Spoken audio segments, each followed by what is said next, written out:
Welcome to the Duncan Duo Radio Show, hosted by Andrew Duncan, the official real estate agents of the Tampa Bay Lightning. As Tampa Bay's top-selling real estate team with over $3 billion in sales and thousands of homes closed. Sell your home with ease, guaranteed in 14 days or they'll buy it. Visit theduncanduo.com. Here's your host, Andrew Duncan.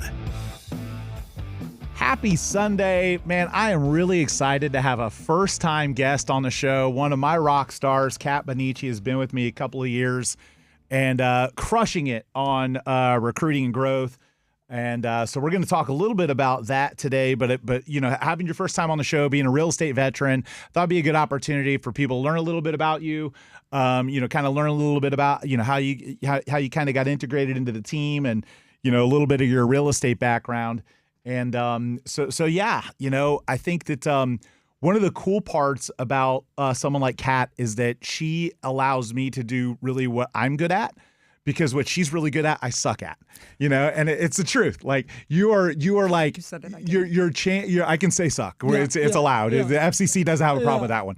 Now, if I put a different, there's ones that we might say at the office I can't put out there, but no, the truth is that, a lot of times leaders in real estate companies, they sometimes hire people like them, and then they've got a whole bunch of them running around, and that is like bull in a china shop, right? And so you are so amazing for our culture, and I know that's one of the things that you've learned through your career, encouragement, and you've worked in multiple real estate opportunities, and so yeah, tell the audience a little bit about yourself, and then we'll talk a little bit more about our culture and kind of how you help build that in our company. Appreciate you having me today. Thank you so much. I'll tell you what, a passion for real estate started when I was young. No kidding. Absolutely did. Yes. And I had the opportunity at a young age. I think I bought my first property at 21. Oh, that's awesome. So investing in real estate has always been a passion of mine. Just the product itself, absolutely love it. And then couple that with a genuine love of people. I'm talking just a genuine love of all people. So. And see, I really love people. I just do a terrible job of explaining or showing it. Like you love people, but you do a really good job. Sure. And so that's one of the things at our office where we're constantly saying, hey, make sure to give that person encouragement. Yes. Because it's not a natural strength of mine, and it is clearly a natural strength of yours. Well, and I'll tell you what, we really, really feel it at the team level, too. We definitely do. The culture is definitely a warm, supportive, collaborative environment. Where in addition, with some accountability, but the accountability is tailored towards the agent's individual desire for success. What is their definition of success? 100%. Robert Palmer with LPT talks about that a lot. And I think it's true, because we have agents on our team that want to make several $100,000, and then we have some that want to make 50, and then some that want to do a handful of deals a year. That's what their level of success is, and then we're delivering opportunity and coaching to help them get to their goal. If you have an agent that says, "Hey, I want to make $100,000, or I want to make $200,000, or I want to make $500,000," then you're coaching them and pushing them to the goal that they set. Absolutely. Whereas like some of our agents, they may not get as many leads and may not get as many shifts because they don't want to grind and do as much as the other person does, because their definition of success is completely different. So that's one of the things I think it's unique about our approach to accountability, is it really is tailored towards, if an agent produces and they want more, we're going to keep providing. And then if they get to the point where they're producing and they're like, I'm really happy here, then it's not our job to motivate them or tell them that they should want more. Like that's going to burn them out. That's not their goal in life. They want to work and go home to their family. They don't necessarily want to work 12 hours in a day. And then we have other people that do. Absolutely. Absolutely. 100%. I'd say that obviously we can help with the skills. We've got that for you. At the end of the day, though, what's fundamental, of course, is motivation and mindset and drive. That's what we can't give you. Correct. The skills we've got for you. Yeah. Right. And it's so true. And I think that's one of the things that as we've been growing this year, our April looks great. It looks clearly the best month of the year. I think our April might be better than any of our months of last year in a market that's down. Like our market is down, 8 to 10% in Tampa because of, high interest rates. We've got the war. We've had high cancellations. So we're actually out kicking our coverage. We're outperforming the market. We're up when other people are down. And I think it's kind of, again, it's that individual definition of success, but also finding those right agents that fit our model, because there are agents that And again, if you're thinking about joining a team, join theduo.com. You can set a Calendly appointment to talk to our team. You can apply for opportunities. You can send us messages. But the unique thing about the real estate business, at least for our team, is that the way that we're structured is different than like a typical brokerage. It's certainly not like having an employment job where you have like a 9 to 5, but it's a blend between that and then just kind of being on your own. I think that's very fair to say. It's kind of in the middle. Yes. And so there is some structure, there is some accountability, there's also kind of some freedom. And then the more that you produce, the more opportunity we want to deliver, and then of course at the same time doing that with dignity. Continuing to dap people up and support them and celebrate them. And even when somebody is not doing a great job or messes something up, we don't need to, we direct them with solutions with dignity. 100%. Yeah. And I'd say we do a good job of that. Yeah. I really, really would. I'll tell you, I use this example I had, talk about supportive and collaborative. I used the example of one of our team members. She was a newer team member with us. Phenomenal, tremendous potential. But she was sitting at our call duty desk upstairs, and I was in my office, and I could hear her kind of fumbling to a certain degree on the phone. Mm-hmm. And it was interesting because I was up and headed to her to help out, and before I could reach the desk, there were two other agents people helping her there. Yeah. Collaborative, teamwork, warm environment. And I would 100%, that's not just hearsay, that is. And truthfully, it's not where we've always been. One of the things that you were kind of charged with coming to the company when you came in was that we did have that stigma where it was a little bit more boiler room than a lot more boiler room than it is now, and there was a lot of condescending and yes. And that's never been my personality, but we had leaders that was their personality, and Sure. It was very snarky and condescending, and it's just that type of energy isn't going to help people get better, and it's not going to keep them there, and so we fixed it, and so. So if you are looking for that, again, if you're a real estate agent or if you're thinking about getting in, because this is actually, in my opinion, one of the best times to get in as a real estate agent. I couldn't agree more. People are like, oh, but the market's so bad. But if you can get in and learn the fundamentals, like the people that get in when the market's really hot, they're out in a year or two when the market turns because they learned everything in a good market. They don't know how to grind. True. They don't have to do the work. They don't know how to do the work. It's all easy. Money's raining from the ceiling. Anyone can sell houses when that's happening. But if an agent comes in now and they really master those fundamentals, they can truly grow a business. And with us, in addition to the working with buyers, working with sellers, doing flips, investing in flips. Like there's so many different tiers that we have for people to kind of graduate and get more opportunity. And again, if you start when it's challenging and you get good when it's challenging, you're going to explode when the market 100%. Doubles. Absolutely. And I would say that we're not even looking for the most experienced agents. I'd say that we're looking for someone who is coachable. Yeah, coachable. Consistent and wants to grow. Yeah. I mean, that's really ultimately what we're looking for. Yeah, and a lot of times, and again, we do have some really experienced agents. We've had agents with us more than 10 years. We sure do. But sometimes you have preconceived notions, or you have bad habits, or you do think you've gotten used to doing things a certain way, and we might do them a little bit differently. And there's some of that kind of conflict that can sometimes happen with a really experienced agent. And again, the ones that we do get that are really experienced have experienced enough of the bad of not being on a team, not getting the leads, not getting the transaction coordination, not having a brand behind you, not having an office building, all of those things. They don't have them. So then they're finally like, okay, if I add this to what I'm doing, then I'm going to really do well. And so I think, we've talked about how the market is about half, we're seeing about half the transactions compared to where we were at peak. Mm-hmm. So again, if you're a real estate agent and you come in and you get really good and you're doing like 8 deals, 10 deals, 12 deals a year, which is probably average, maybe a little above average, truthfully. And then the market doubles. Again, if you keep improving your skills and you keep being coachable and you keep learning how to implement AI and all these tools, your production is going to dramatically rise with the market. But if you got in at the time when it's super hot, you sometimes have some bad habits because it was easier. So getting in right now, in my opinion, is perfect time, because I genuinely believe. Obviously, the Iran situation, kicking interest rates up and oil prices push some of this back.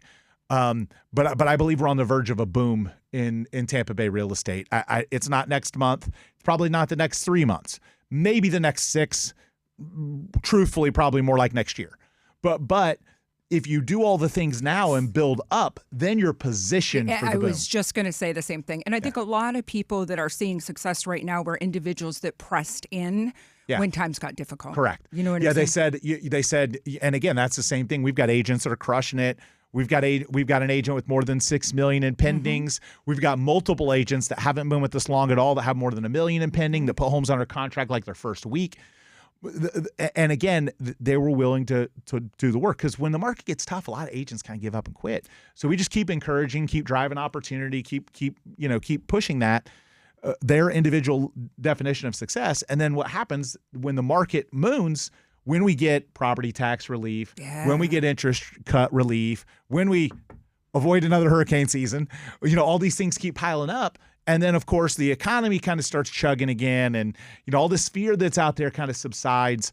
Then the market has the possibility to explode, because there's so many consumers right now that are sitting in homes that they don't want to sell because they got low interest rates and the rate for them to buy is too high. And then there's a lot of consumers that can't buy because the rate's too high. And we're going to talk about the luxury market in our next segment, because it kind of operates. It's kind of like when, I pay attention a lot to the stock market and the financial markets. And when somebody says, hey, the stock market's up today, that might mean semiconductors did really well and oil and gas did really well. But, you might have had retail companies do terrible today. Like real estate's the same way. You have these little pockets and segments. And kind of our average price home hasn't really, even though the average price in Tampa Bay has risen, the average priced home hasn't. And I'll explain kind of what we talked about this week. But the point is there's so much of that activity that's kind of pent up and held back, because high rates, and then all the people that don't want to sell their home, they want to move up. They want to go from a 500 to an 800, right? But they don't want to go from a 3.5 to a 7. Understood. Will they go from a 3.5 to a 5-ish? Yeah, probably. So that's there's so much stuff that's held back that once those things start happening, I think we really do have a chance. We're seeing population growth already, but we're seeing it in the upper end. We're seeing it in a lot of millionaires and billionaires, and we're not seeing it as much in the mid-level price points. And I think that once property tax relief happens, we get more insurance relief, which seems like it's happening too, and then some interest rate relief. And I think there's a really good chance that we see that boom. And if you get in now, you're positioned for when it happens. Absolutely, 100%. And I'd say that the right environment removes years of trial and error. I just can't say enough how positioning yourself within the right environment is critical. Yeah. And we are one that wants to see our team members succeed. And I mean, genuinely. And different than, we are a large team, but in reality, we're not that large of a team. Right. There's a lot of teams in Tampa Bay that have now grown to the point where they're 100+ agents. That, to me, I would rather keep it, 30, 40 agents, but go deeper with our agents and have more productive agents instead of having a mill. And I think that's kind of what we've always kind of had. We've always had a higher productivity per agent. And that's more of a focus for us than just going out and recruiting a bunch of bodies. 100%. And I think I do hear that from candidates as well. We hear it when they go and interview at other teams. Yes. And I didn't feel like, I didn't even get to talk to the team leader. And here's Andrew leading a meeting and talking to me. It's true. And one of the things I hear a lot from our candidates too is just generally being unsupported, feeling stuck because they're unsupported. Because that team is so focused on just get as many bodies as they can and then hope some of them figure it out. Whereas our approach is we're going to turn away a lot of people. And we do. We're going to turn away a lot of people because we're not the right model for you. But the ones that we do, we're going to pour into deeper. We're going to help them build wealth. We're going to help them flip houses. We're going to help them learn to work with buyers and learn to work with sellers. So again, if you're an agent struggling or thinking about getting into the business or know someone that's thinking about getting into the business and this opportunity sounds great for you, just hit us up at jointheduo.com or any of our social channels to slide into those DMs at the Duncan Duo. And we'll be back. We're going to talk about the luxury market after a quick break here on the Duncan Duo Show.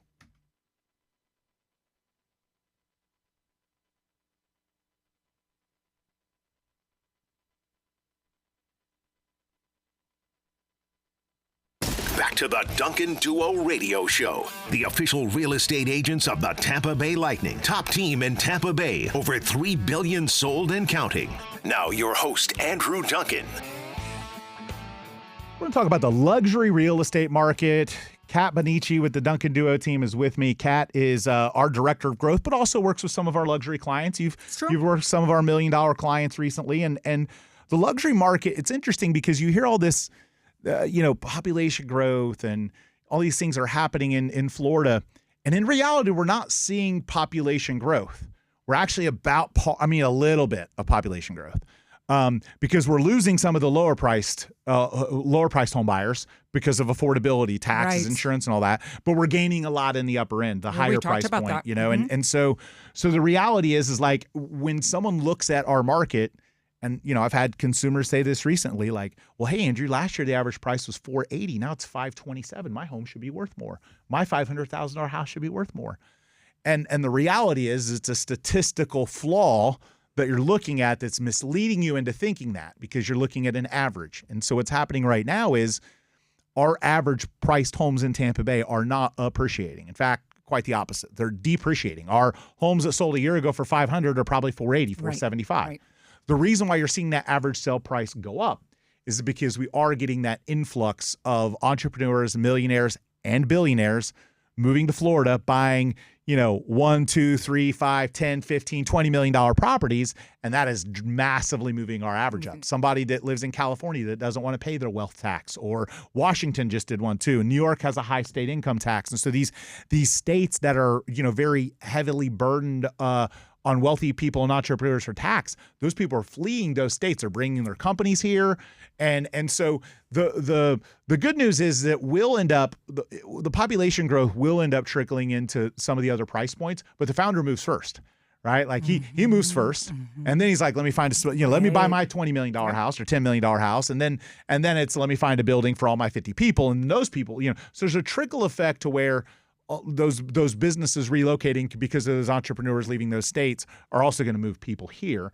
And my hope is all that's happening at the same time that we get interest rate relief and property tax relief, But the luxury market is a different animal, and it does skew our stats a little bit, and it's confusing for people because they don't understand the reason that average sale price went from $480 to $527 is because we had a bunch of sales above $2 million.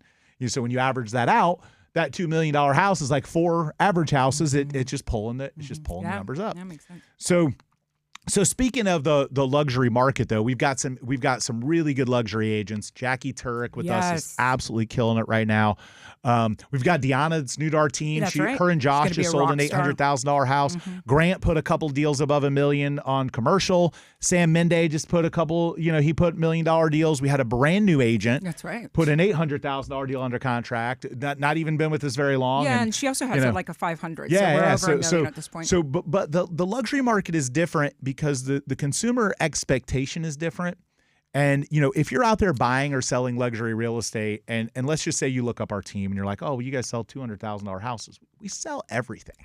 Like, I've got agents that only, if it's not above $1 million, it's not for them. They're literally they're not going out to Lake Wales to sell real estate. They're just not. They're selling $1 million, condos and $2 million and $3. And then we have agents that would love to sell 50 lower price properties in a year compared to dealing with the luxury crowd. So again, to each their own, but our agents are geared towards being a specialist in those segments. So my luxury agents are doing more luxury, but rest assured, if you're a buyer or seller wanting to work with a luxury agent and you sign up, you're going to get a luxury agent with us. If you reach out and you say, hey, I want to buy a $2 million house, you're going to get you're going to get an agent that's experienced in that price point. Similarly, if you reach out and you own a bunch of rental properties that are $200,000, $300,000 each, you're going to get one of my agents that does that, owns a bunch of rental properties. Like the idea is, our goal is to be able to match the consumer. We do. We have quite a diverse group. We do, and we sell really across it. But the luxury stuff, sometimes I'll get people say, well, I see a lot of $300,000 and $400,000 house. Like, okay, well, go look at the person that only sells above $1 million. How many did they sell last year? 15. Well, we sold 25. We sell more of it. It's just the numbers don't look the same to you because it's a different proportion. All of their stuff is above $1 million. We do it all, but we're doing more above $1 million than that person is. Well, and I think you always share with us, you always say over and over again, family served. Yeah, 100%. I mean, really, really the cornerstone of what we want to achieve here. 100%. Family served. And I think that naturally, if our focus is on serving that family, the agent for us that's more experienced with that luxury client, that sells in that space, that negotiates in that space, that's used to dealing with attorneys, that's used to dealing with, complicated loans, those types of things. that's going to be a different agent for us. That's going to be kind of their specialty. So we really have built a business that if you're looking to buy or sell, we have an agent that's the right agent for you for that specific niche that you have. 100%. And no matter the radius, like we go all the way down to Venice, Florida. Like we go up to Homosassa. Like we cover an enormously broad radius. And those are agents that live all over. Like I have agents that live, we have agents that live hour plus away from the I would office. say a lot of our agents, quite frankly. So we're very spread out, but it's because if you're listening to me right now, you might be driving in your car, or maybe you're listening at home, and who knows where you are. Like the way that we advertise isn't by a farm or a neighborhood. It's really kind of it's more of a broadcast approach. So we're getting all of those areas and neighborhoods. So that's a focus for us, is making sure that we're delivering that luxury experience to the luxury client, and then that investor experience to the investor client, or that commercial experience to the commercial client, so that the agent that they're getting is somebody that's trained in that specific niche and not fumbling it because they don't know what they're doing, and so that it is different, even from a standpoint of the marketing that we would do for a higher end home. We're talking drones and videos and showcase and print advertising, and we've even talked to LPT about doing billboards for some of our luxury stuff. So it's just a different marketing approach too. We're going to take that house and we're going to deliver the marketing that makes the most sense. It's funny, we had a property this week. Grant, our commercial agent, called and he said, "Hey, I have a client that wants to advertise this property in very specific zip codes because they do a lot in this area. And this is every time they've sold something, this is where the customer comes from." So he's like, "Can we do that?" I was like, "We absolutely can." So we put a pay-per-click campaign together and we advertise it in these specific zip codes. And guess what happens? The property sells and it's someone in one of those zip codes, And so the reality is we're going to look at the particular property and figure out the right targeted ad campaign. Targeted marketing. Yeah, 100%. And so again, if you're thinking about buying or selling, if you're thinking about luxury, we've got an agent for you. And the other thing I'll say about luxury too is off market. Our best luxury agents are finding a lot of stuff off market. Like Jackie had a almost $2 million deal off market. Like we're finding stuff for clients. I have a personal client that said, "Hey, I want to spend up to $15 million and I want open waterfront. Here's what I want." And I haven't found it yet. I'm going to his restaurant on Friday. But I haven't found his house yet. But I found him a couple that were off market, and one of them was close, but not quite. So we're going to keep looking. But the point is like, even if it's not out there, if you're not seeing it, we have 200-something thousand people in our database. We'll find something that makes sense for you. Absolutely. I'd say the off-market sector is definitely something that we hear a lot of the clients, intrigued about and really interested in. Yeah, for sure. So definitely that private, because especially there's a lot of news and press about the lawsuits and whether or not you can pre-market it or whether you can do an exclusive listing. And most of the shackles for real estate agents have been taken off now, which I actually agree with. I'm not a proponent. In fact, I'm going to save this comment because I think it's a good topic for our next segment. About the MLS, because I want to talk about that a little bit, because the way technology and AI are going right now, a lot of change is coming to real estate. So we'll be back after a quick break here on the Duncan Duo Show.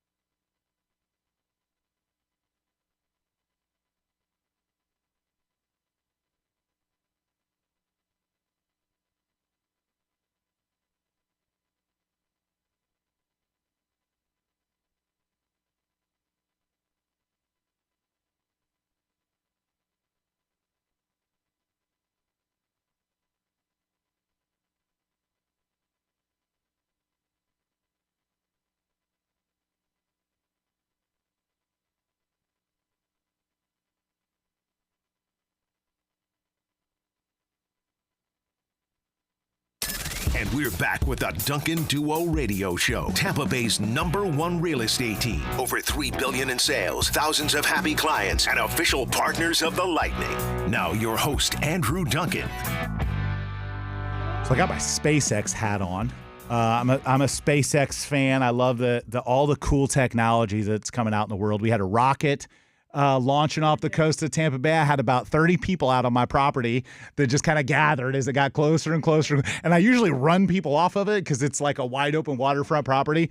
But that day I was like, you know what, go America. I'm not, just get out, go enjoy it, But nonetheless, technology is massively changing so many things right now. Like AI, even this show right now.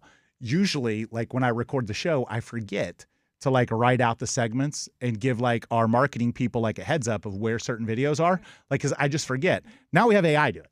Like James literally sends me the summary, and it's like Andrew talks about this week, and I like he just, James just made it easier for me. Thank you, James GT, James GT.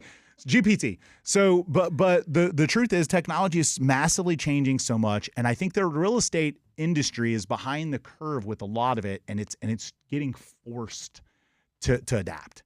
The disruption to real estate is coming. We hired a company this week that edits our photos now, and it's all done via AI. Like we used to have to spend hours on Lightroom and Photoshop and doing all these things, and now literally a click of a button and they're editing it, so the technology is coming, and the MLS, for example. Very recently, there's been a massive amount of lawsuits between, and I won't name the real estate brokerages because I don't want to give them any love, but there's some massive amount of lawsuits between real estate brokerages, real estate platforms, and MLSs about the rules around whether homes can be kind of marketed without going onto the MLS. And so far, the brokers and the portals are winning that battle. And now we've got like this runway where it looks like we're going to be able to do coming soons or exclusive listings for periods of time. And we've always kind of done that, but now it can be a little bit more formal or a little bit longer even. Like we've always asked for in our listing agreements a period of time because we want to make sure to put our best foot forward with the photos instead of rushing and slopping it out there. We're marketing something. We want to market it right.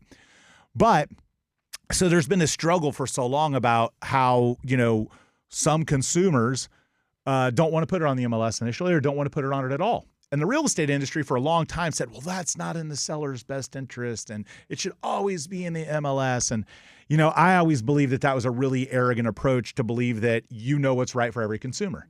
I mean, the industries that think that they can tell the consumer what's right fail. They get disrupted and then the consumer gets what they want. And so now we're starting to win this battle where there's a certain percentage of consumers that want to go that path.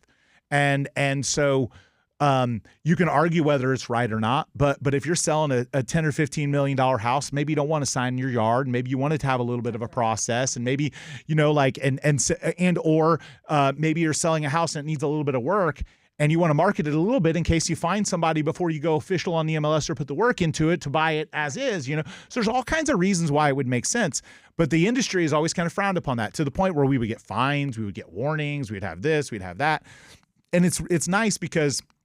Again, not every consumer wants the same thing. And the real estate community is like, oh, well, we need to get the seller the most amount of money. That's why it needs to go in MLS. That's wrong because a lot of the sellers don't care about the most amount of money. They care about the convenience.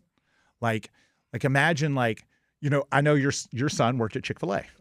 Okay. So Kat's son is a stud at Chick-fil-A. He's got his Ford Mustang out there.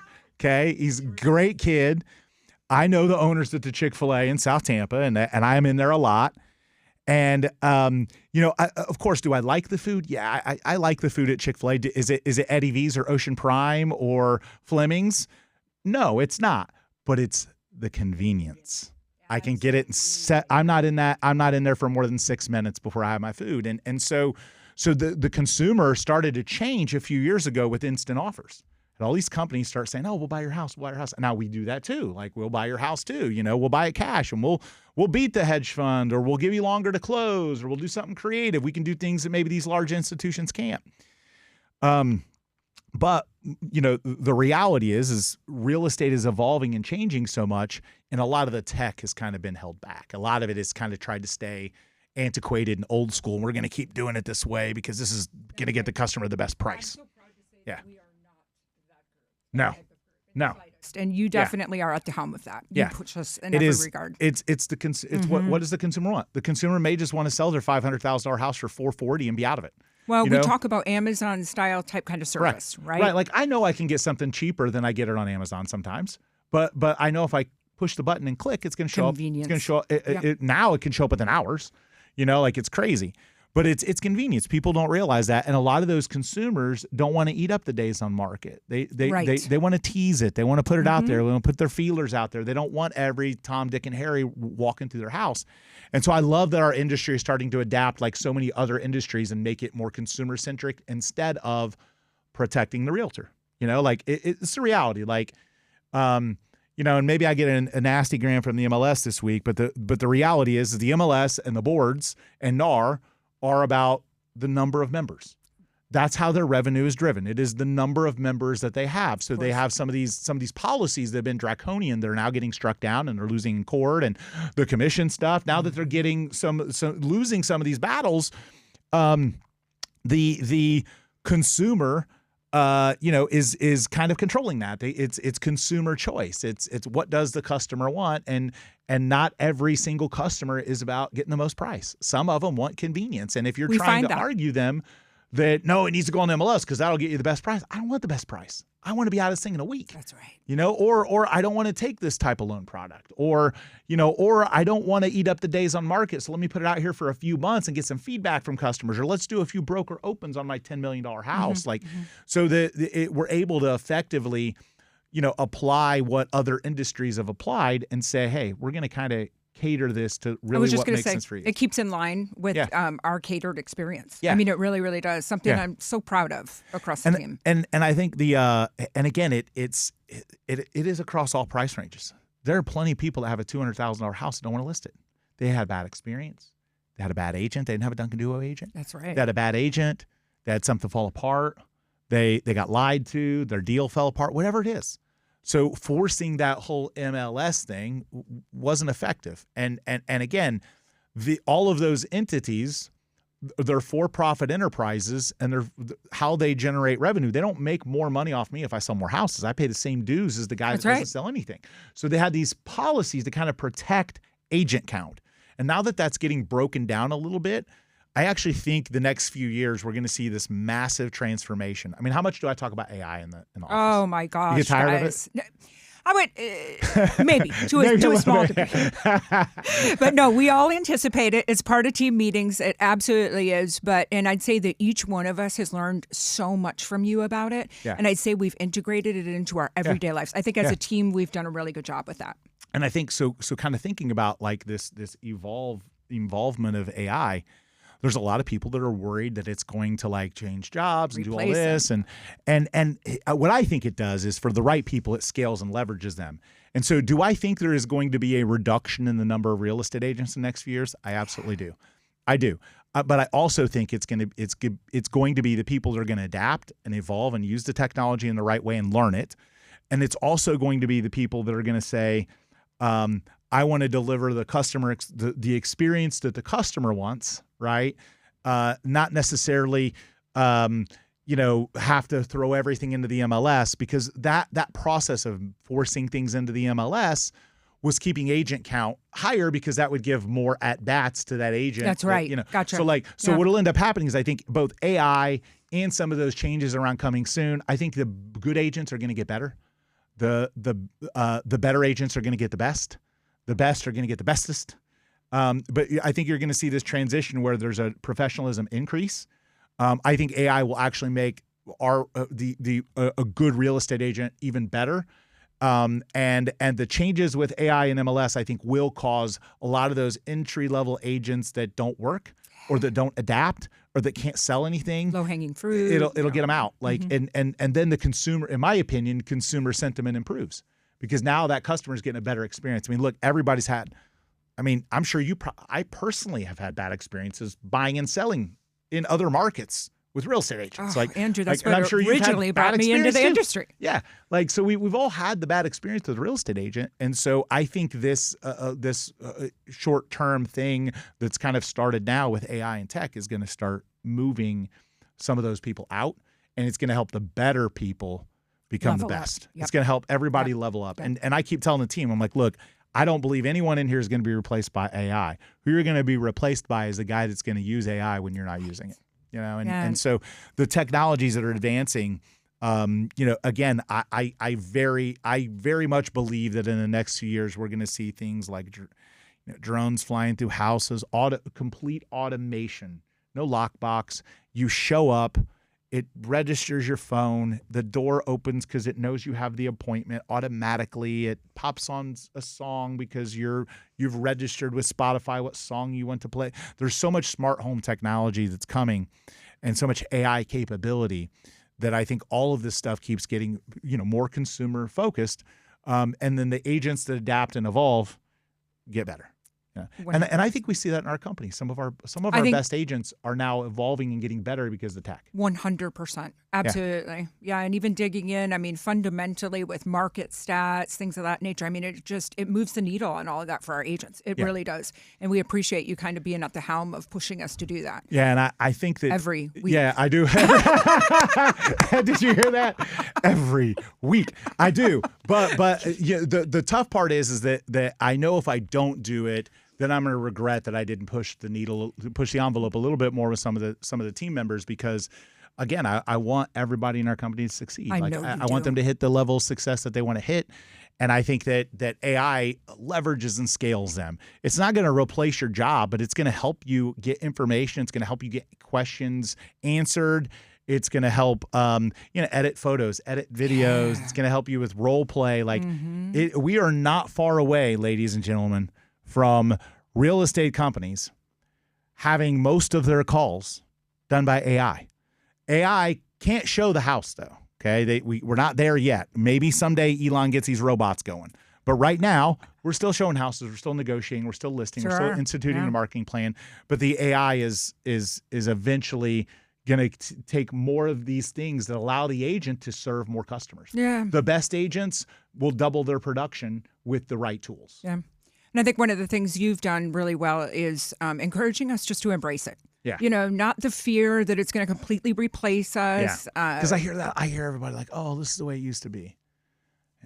Sorry, we used to have $200,000 prices too. I promise you guys like these prices better. Like my first year, 9.1 million. My first year above 100 sales, we did 101 sales for 9.1 million. Do that average sell price, everybody. I was selling real estate. I was selling trailers and short sales. So again, the prices used to be really low too. So now, the trade-off is, you got to be more savvy with the tech and got to learn it. And so I can promise you that if you do hire us to sell your home or work with you as a buyer, we're using AI to market your home. We're using the tools to allow it to get in front of more people. We're adapting and evolving with all the new technologies to give you the right exposure. And for buyers, same thing. We're using AI to help find inventory. We have AI chatbots that we're integrating into our CRMs where we're going to be able to tell it, say, hey, we have a customer that's looking for this, where we're just telling the computer, we have a customer that's looking for this, find this in our database. And then it finds it, and then we're targeting those people to try and find a home for you. So AI has definitely changed the game. We're going to be back when we wrap up our last segment after a quick break here on the Duncan Duo Show.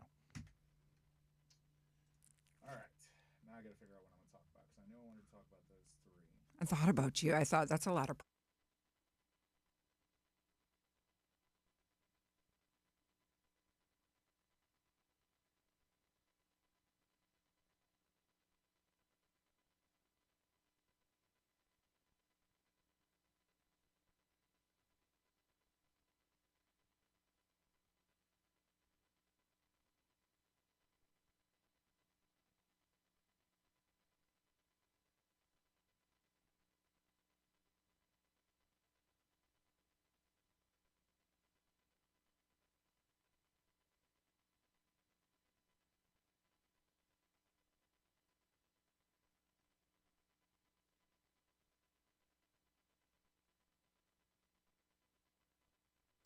Back to the Duncan Duo Radio Show, hosted by Andrew Duncan, official real estate agents of the Tampa Bay Lightning and the team that guarantees your home sells with ease. Visit theduncanduo.com right now. Here's Andrew Duncan. So speaking of those Lightning, we're on the verge of the playoffs, getting towards the playoffs. We've had a lot of team members out at games. We sure have. We brought some. We also brought some cooperating agents that do deals with us out to games this week. So that's always a great part of our team too, is just kind of shared in that cool experience with the Tampa Bay Lightning. And if you're an agent that wants that opportunity, you want to go to some games, you're a big hockey fan, you maybe want to work with a player here and there, we do get them.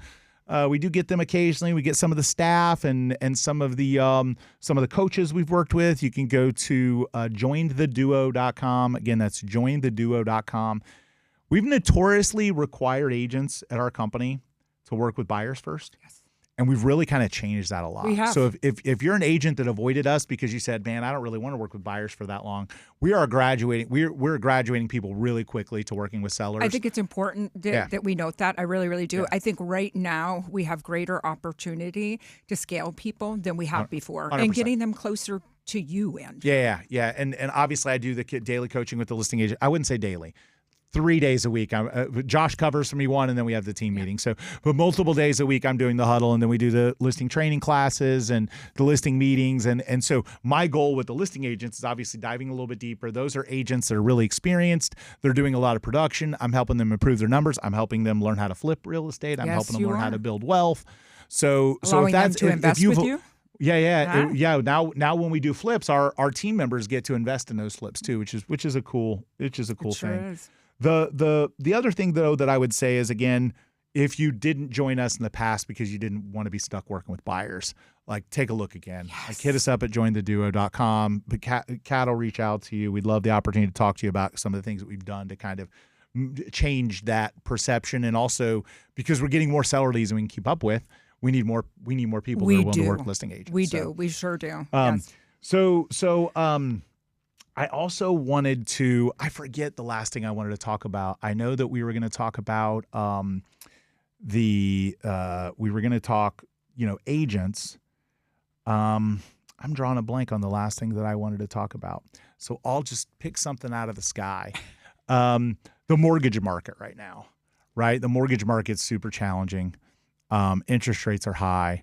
We're having to coach a lot of agents on how to coach buy downs and how to help the client understand the challenges with having a higher interest rate right now, and they may come down. And but the reality I think a lot of people get confused about is that you're not, when you hear someone say, oh, I got a 30-year mortgage, like, no, you didn't, because there's very few people that are staying in that thing for 30 years and are paying it off at 30 years. You're going to be in it for a year or two, maybe 3, and then you're going to refinance, or you're going to sell and you're going to move.